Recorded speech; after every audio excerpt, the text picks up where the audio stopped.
Hi hello नमस्कार मैत्रिणींनो, मी ज्योती आपल्या ज्योती फॅशन डिझायनरमध्ये स्वागत करते। तर आज मी बघा तुम्हाला 3 पीस प्रिन्स कट ब्लाऊजची कटिंग दाखवणार आहे। इथे बघा चेस्ट साईज आहे आपली 34, 34चा चौथा भाग आहे 8.5। हे बघा चेस्ट साईज आहे 34, 34चा चौथा भाग आहे 8.5, 8.5 प्लस शिलाई मार्जिन 1.5 इंच, बरोबर 10 इंच झाले। कंबर आहे 29, 29चा पण चौथा भाग करायचा 7.25, टक्ससाठी 1 इंच आणि शिलाई मार्जिन 1.5 इंच, बरोबर 9.25। आपला हा बोटनिकमध्ये आहे, मागे बोटनिक आणि पुढे 3 पीस प्रिन्स कट। शोल्डर आहे बघा याची 15.5, 15.5चे हाफ घ्यायचे बोटनिकसाठी 7.25। मागे लांबी आहे 15, मागे गळा आहे 4.25, गळा फिट आहे 4.25, आर्महोल आहे 16, पुढे गळा आहे 7, ॲपेक्स टू ॲपेक्स आहे 7 इंच, शोल्डर टू ॲपेक्स आहे 8.25 इंच। सविस्तर मी सांगते तुम्हाला सोप्या पद्धतीत 3 पीस प्रिन्स कट कसा कटिंग करायचा आणि आपण टक्ससाठी किती इंच वाढवून घ्यायचं। आता ही घडी आपली आहे 10ची, तर किती इंचचं आपण वाढवलं पाहिजे तिथं, जेणेकरून आपला चेस्टमध्ये ब्लाऊज एकदम व्यवस्थित असा बसला पाहिजे, टाईट नाही झाला पाहिजे आणि चपटा पण बिलकुलही नाही बसला पाहिजे। व्यवस्थित असा व्यवस्थित असा फिटिंगला ब्लाऊज आला पाहिजे। अशा पद्धतीने मी तुम्हाला सविस्तर कटिंग दाखवत आहे आणि डायरेक्ट माझी कपड्यावरती कटिंग आहे, त्याच्यामुळे व्यवस्थित बघा। चला मग लगेचच आपण याची घडी करून घ्यायची। घडीमध्ये आधीच आपण पुढच्या साईडला पफसाठी किती इंचाचं वाढवलं पाहिजे हे तुम्हाला मी सविस्तर सांगते। आपली 10 इंचाची घडी आहे, त्याच्यामध्ये आपण प्लस करणार आहे। आता चेस्टचा चौथा भाग कसा करायचा हे सोप्या पद्धतीने मी तुम्हाला एक चार्ट दाखवते, त्याचं तुम्ही फोटो काढून घ्या, व्यवस्थित असं तुम्हाला समजेल चेस्टचा चौथा भागाचं किती येतं आणि कंबरचा पण चौथा भाग असेल तर लगेचच किती घ्यायचं। टेपवरती पण आपण व्यवस्थित असं करू शकतो आणि मी चार्ट पण दाखवते, त्याच्यावर व्यवस्थित करा।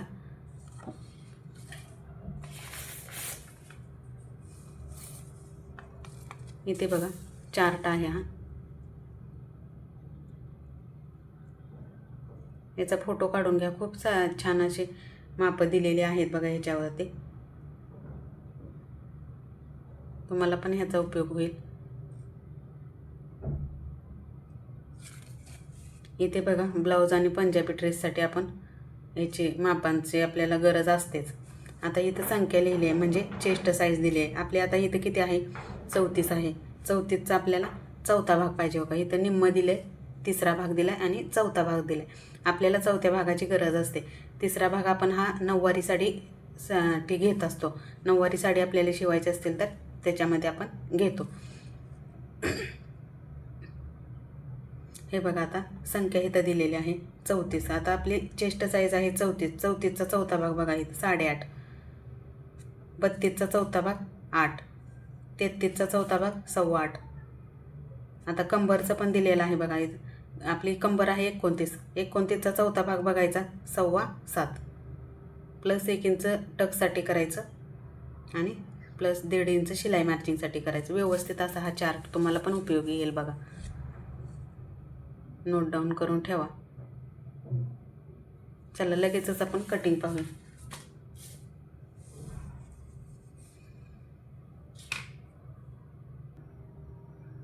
बघा इथं सर्वात आधी तर आपण घडी करून घेणार आहे। घडी आहे बघा आपली, इथं बंद बाजू आहे आपल्याकडे, हे आपल्याकडे ठेवायची आणि ही पाठीची बाजू आहे खालची, आणि खुली बाजू आपण पुढच्या साईडला ठेवायची, इकडे इकडे पुढे।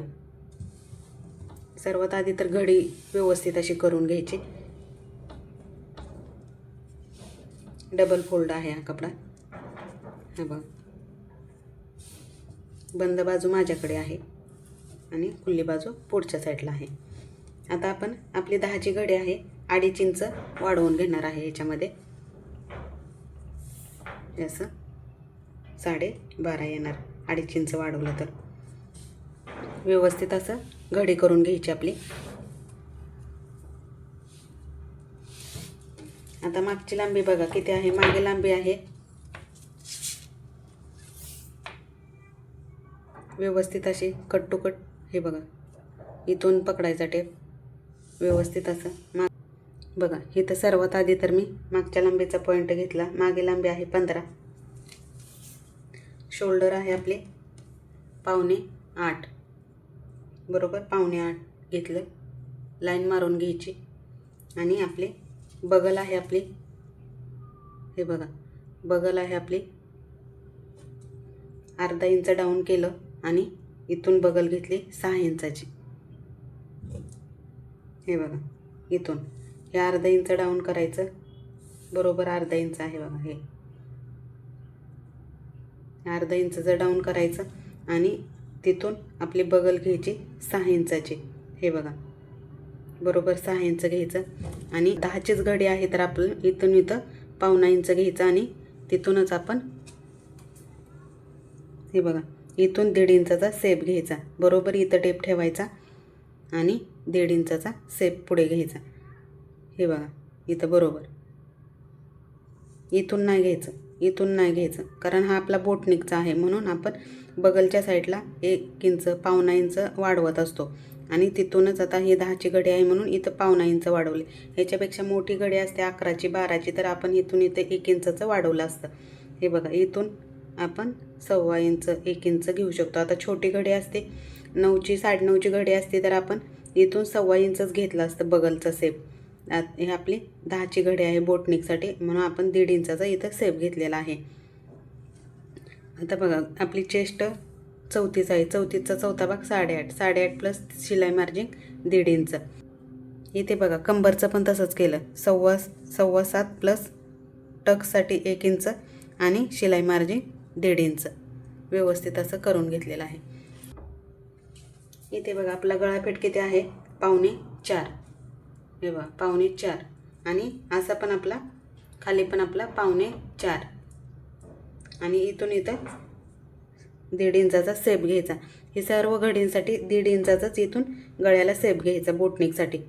9ची असो 9.5ची असले तरी पण 10ची 11ची 12ची कोणती पण घडी आली तरी आपली इथून इथं सेप हा 1.5 इंचाचाच घ्यायचा व्यवस्थित असा आणि मागे असा बंद आहे ह्या साईडला. आता पुढच्या साईडला सांगते. सविस्तर एकदाच आपली संपूर्ण कटिंग आपली कपड्यावरती बसत असते. आता आपली शोल्डर आहे 7.25. आता इथं बघा आपले गळाफीट जाऊन किती राहिलं. इथे आहे आपला गळाफीट आहे आपला 4.25 तर इथं शोल्डर राहील आपली हे बघा बरोबर 4 इंचाची राहते. इथं जी शिल्लक राहते ती टाकायची आपण. आता पुढच्या भागाला काय करायचं. आता गळाफीट आपला आहे याचा 2.5 इंच. इथे बघा काय करायचं लक्ष द्या. शोल्डर आपले आहे 7.25 तर आता पुढच्या साईडला आपला इथे बघा शोल्डर आहे आपले 7.25 तर आता पुढच्या साईडला आपल्याला साधाच आपला 3 पीस प्रिन्स कटचा आहे. तर मग आता काय करायचं.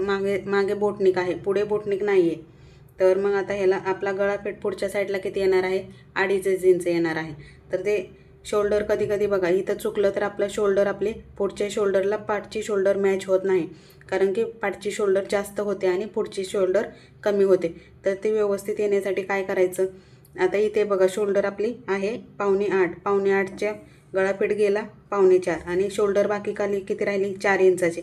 तर आता आपला पुढच्या साईडला गळापेट किती आहे पुढच्या साईडला 2.5 इंच घेणार आहे आपण कारण हा नॉर्मल असाच आपला पुढे आहे कारण बोटनिक नाही आहे पुढच्या साईडला बोटनिक असतं तर आपण निम्मे शोल्डर 7.25 पाठच्या साईडला पण आणि पुढच्या साईडला पण 7.25 टाकली असते.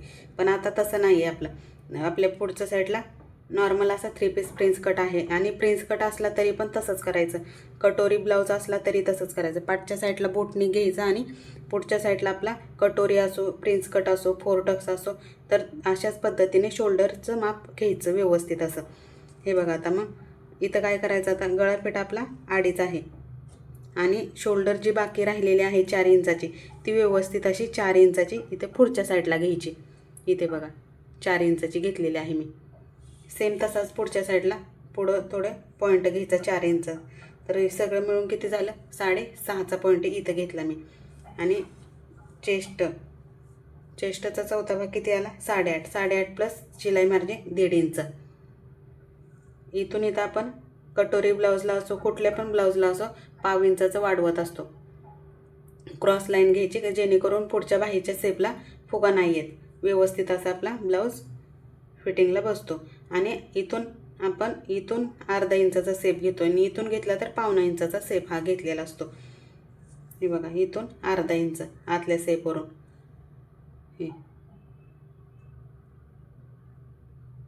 हे बघा असं व्यवस्थित असं घ्यायचं आणि हा शेप देऊन घ्यायचा. पुढच्या साईडला आता पंचकोनीचा घेतला आहे. पुढे गळा आहे बघा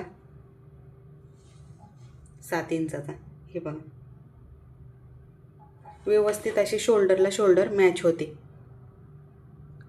हे आठवणीत ठेवायचा. हा बऱ्याच जणींचा प्रॉब्लेम हा होतो. इथं शोल्डर पाठची शोल्डर जास्त होते आणि पुढची शोल्डर कमी होते. हे कशामुळं होते तर इथलं शोल्डरचं माप गलतीनं चुकीचं होतं म्हणून आपलं शोल्डरचं माप चुकतं ते. जेणेकरून शोल्डर आपली दोन्ही मॅच झाली पाहिजे. हे पण 4 इंचाचं राहिलं तर पुढच्या साईडला पण 4 इंचाचंच घेऊन बरोबर असा शेप द्यायचा.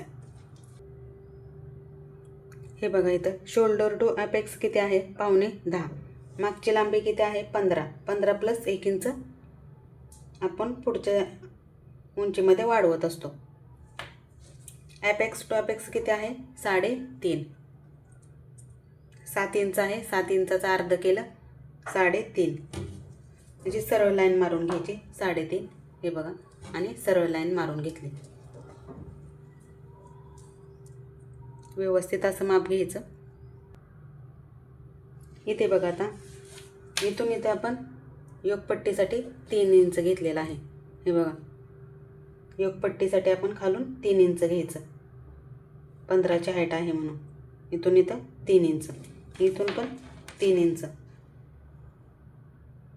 हे प्लस मागच्या लांबीमध्ये आपण प्लस केलेली लाईन आहे आणि ही लाईन सरळ मारून घेतली अशी.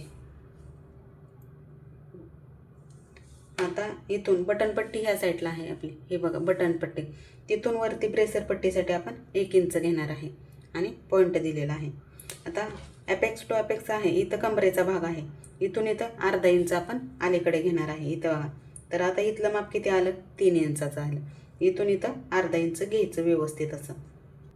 हा बघा शेप इथला हा इथंपर्यंत जिथं आपला बगलचा शेप संपलेला आहे तिथून व्यवस्थित असा द्यायचा इथंपर्यंत. आता इथे बघा इथे आपल्याला टक्ससाठी पुढचे इथे बघा आता पुढच्या साईडला पप पाडण्यासाठी आपण 2.5 इंचाचं घेणार आहे.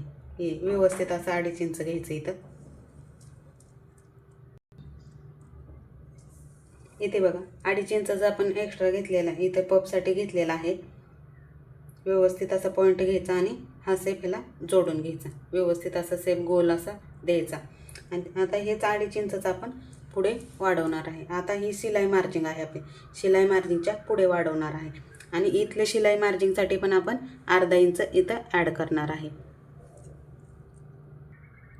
हे बघा इथलंच आता इथे बघा 2.5 इंच आहे. तिथं आपण पुढच्या साईडला इथं 2.5 इंच वाढवलेला आहे. इथे बघा व्यवस्थित. आणि इथल्या शिलाई मार्जिनसाठी इथून इथं अर्धा इंच वाढवलेला आहे आणि लाईन मारून घेतलेली आहे.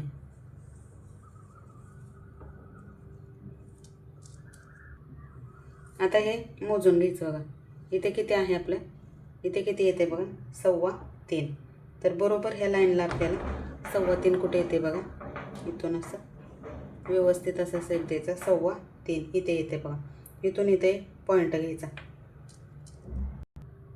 बघा इथे काय केलं इथून इथं 3.25 आणि हे पण माप 3.25चा बरोबर इथं पॉईंट घेतला. हे बघा असा इथून इथं 3.25 इथं असा पॉईंट घेतला आणि इथून फिटिंगच्या बाजूला अर्धा इंच वरती घ्यायचं आणि सरळ लाईन मारायची. हे कटिंग करून टाकायचं.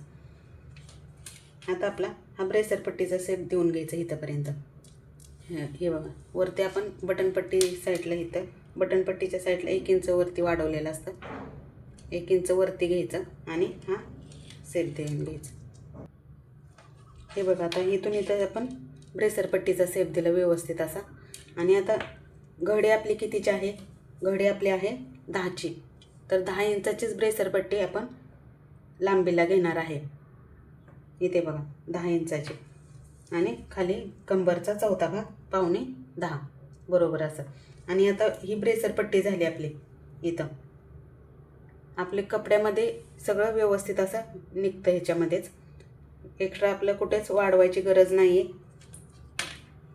आता इथे बघा ब्रेसर पट्टीसाठी आपण इथून हा 1.25 इंच एक्स्ट्रा खाली आहे ना, ते एक्स्ट्रा मार्जिनसाठी आपण ठेवणार आहे. कारण इथं शिलाई मार्जिन आपली अर्धा इंच, इथं अर्धा इंच जाणार आहे. वरच्या साईडला पण अर्धा इंच, खालच्या साईडला अर्धा इंच, म्हणून आपण इथून इथं 1.25 इंच वाढवून घ्यायचं ब्रेसर पट्टीमध्ये. हे बघा इथे राहिलेलंच आहे, व्यवस्थित असं वाढवून घ्यायचं. हे बघा आपली आता 4.5. हे बघा ब्रेसर पट्टीचं आपलं माप किती झालं, 4.5 आणि इथून 3.5. हे बघा व्यवस्थित असं 3.5 झालेलं आहे.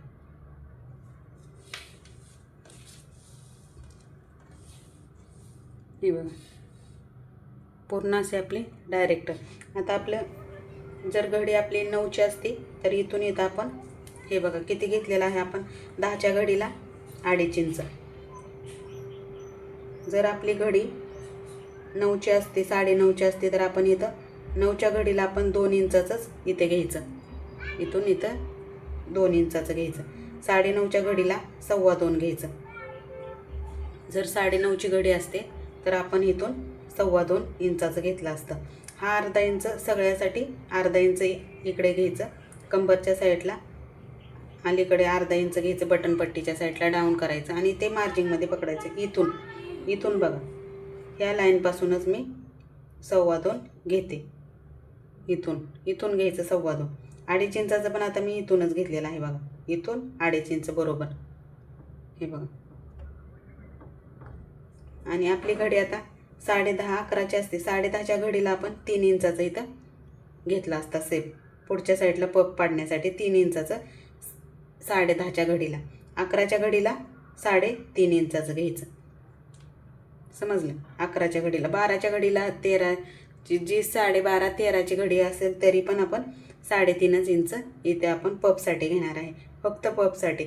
इथला ॲपेक्स टू ॲपेक्स तर सर्व घडीनुसार म्हणजे जे छातीनुसार ते वाढतच जातं. आणि शोल्डर टू ॲपेक्स पण हा पॉईंट हाईटनुसार कमी जास्त होत असतो. ह्या आठवणीत ठेवा. मी फक्त ह्याचं आपण पपसाठी किती इंचाचं अंतर घेऊ शकतो हे मी सांगितलेलं आहे इथे. आणि हे चेस्टनुसार, ॲपेक्स टू ॲपेक्स चेस्टनुसार चेंज होतो.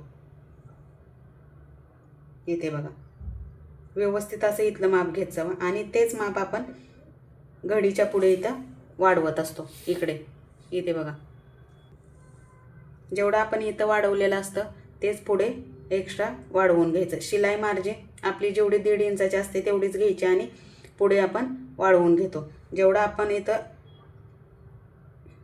पपसाठी घेतलेलं असतं तेवढं आपण इथं पण तेवढंच वाढवून घ्यायचं. जर आपण इथं 2.25 घेतलं तर 2.25च इथं वाढवायचं. आता इथं आपण 2.5 घेतले म्हणून आपण इथं 2.5 वाढवले आहे. आपली ही चेस्ट साईज 34ची आहे म्हणून आपण इथं 2.5 घेतला आहे. 32ची असते तर आपण इथं 2.25 घेतलं असतं. 30ची असते तर 2 इंचाचं घ्यायचं. 28ची असेल तर 1.25-2 इंचाचंच वाढवायचं. जशी आपली चेस्ट साईज छोटी होते तसं इथलं अंतर छोटं होतं आणि जशी आपली चेस्ट साईज आपली वाढते ते इथलं माप आपलं मोठं होतं. हे व्यवस्थित असं आठवणीत ठेवा. आपल्या चॅनेलला सबस्क्राईब केलं नसेल तर सबस्क्राईब करून ठेवा, म्हणजे माझ्या नवीन आलेल्या व्हिडिओची नोटिफिकेशन तुम्हाला मिळेल. 3 पीस प्रिन्स कटमध्ये इथलं पपसाठीचं माप खूप गरजेचं असतं. व्यवस्थित असं माप घ्यायचं. हे आपलं वेस्ट जातं. हे बघा इथलं आपण प्रिन्स कटसाठी 3 पीस प्रिन्स कटसाठी व्यवस्थित असं आपला इथलं पप पॉईंटचं माप घ्यायचं, जेणेकरून आपला छातीमध्ये ब्लाऊज व्यवस्थित असा बसला जातो. कारण की इथे जर आपलं माप चुकलं तर आपला ब्लाऊज छातीमध्ये चपटा बसतो, असा टाईट वाटतो. म्हणून आपण इथलं माप व्यवस्थित घ्यायचं. हा आता वेस्टमध्ये जातो. हा इथं आपली शिलाई मार्जिन आहे. व्यवस्थित अशी शिलाई मार्जिन पण ॲड करून घ्यायची. आपल्याला 2 इंच शिलाई मार्जिन पाहिजे तर 2 इंच घ्यायची, कमरेला 2 इंच घ्यायची, चेस्टमध्ये पण 2 इंच घ्यायची. आणि इथलं माप तर मी सविस्तर सांगितलेलं आहे.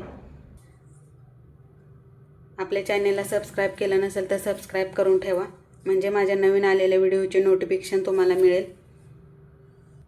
आता बघा आपण कटिंग करून घेऊया. हे लाईन अशीच कटिंग करायची. हे आता आपल्याला डाऊनचं आहे, आपण इथून कटिंग करणार आहे. व्यवस्थित असं कटिंग करून घ्यायचं. ब्लाऊजचं तुम्हाला कोणते पॅटर्न शिकायला आवडेल ते मला कमेंट करून नक्की सांगा. मी त्याच्यावर तुम्हाला व्हिडिओ बनवून देते. सविस्तर अशी मी त्याची कटिंग दाखवते तुम्हाला. व्यवस्थित असं कटिंग करून घ्यायचा. आपण कटिंग व्यवस्थित केलं तर आपल्या ब्लाऊजला फिनिशिंग येते.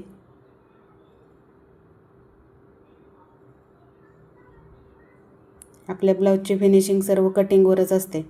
व्यवस्थित कटिंग केलं की आपण आपल्या ब्लाऊजला फिनिशिंग व्यवस्थित अशी येते.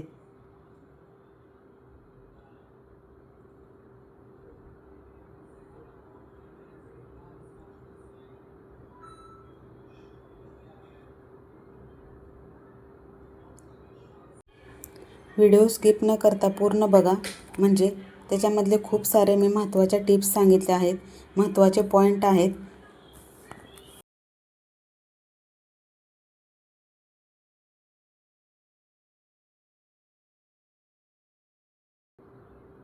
तुम्हाला कुठला पॉईंट समजला नसेल तर मला कमेंट करा, सविस्तर तुम्हाला ते सांगते.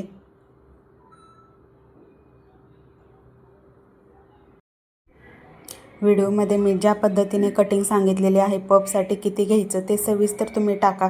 बघा चेस्टमध्ये ब्लाऊज किती मस्त आणि व्यवस्थित असा बसणार आहे आपला. हे 3 पीससाठी पण मी व्यवस्थित असं तुम्हाला पफचं माप किती घ्यायचं ते सांगितलेलं आहे. आणि प्रिन्स कटसाठी पण तुम्हाला त्याचं माप पाहिजे असेल तर मला कमेंट करा, म्हणजे मी डिटेलमध्ये तुम्हाला त्या पफसाठी किती माप घेतलं पाहिजे. आणि छातीमध्ये व्यवस्थित ब्लाऊज पफमध्ये बसला आपल्या छातीमध्ये ब्लाऊज व्यवस्थित असा बसला पाहिजे, त्याच्यासाठी किती माप घ्यायचं ते मला कमेंट करा, म्हणजे तुम्हाला प्रिन्स कटचं पण व्यवस्थित असं सांगते. कप्स नाही लावले तरी पण ब्लाऊज आपला एकदम व्यवस्थित असा चेस्टमध्ये बसणार आहे. सविस्तर तुम्ही स्टेप बाय स्टेप व्हिडिओ बघा आणि तशी कटिंग करा. व्यवस्थित असा ब्लाऊज एकदम मस्त असा ब्लाऊज फिटिंगला बसणार आहे.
सविस्तर अशी सर्व कटिंग आपली झालेली आहे। आपल्या व्हिडिओला एक लाईक नक्की करा। हे बघा पाठीचा भाग आहे, हे आपले स्लीव्ज, हे बघा मागच्या व्हिडिओमध्ये पण मी सविस्तर अशी स्लीवची कटिंग दाखवलेली आहे। हे बघा कटिंग करताना व्यवस्थित फिनिशिंगनं कटिंग करायची। आपल्या ब्लाऊज फिनिशिंगनं येतो, फिटिंगला एकदम परफेक्ट असा बसणार आहे। आणि ही आपली योगपट्टी, हा आपला three piece prince cut blouse आहे। सविस्तर अशी मी कटिंग दाखवलेली आहे। नक्की आपल्या चॅनेलला सबस्क्राईब करून ठेवा, म्हणजे माझ्या नवीन आलेल्या व्हिडिओची नोटिफिकेशन तुम्हाला मिळेल। चला बाय बाय।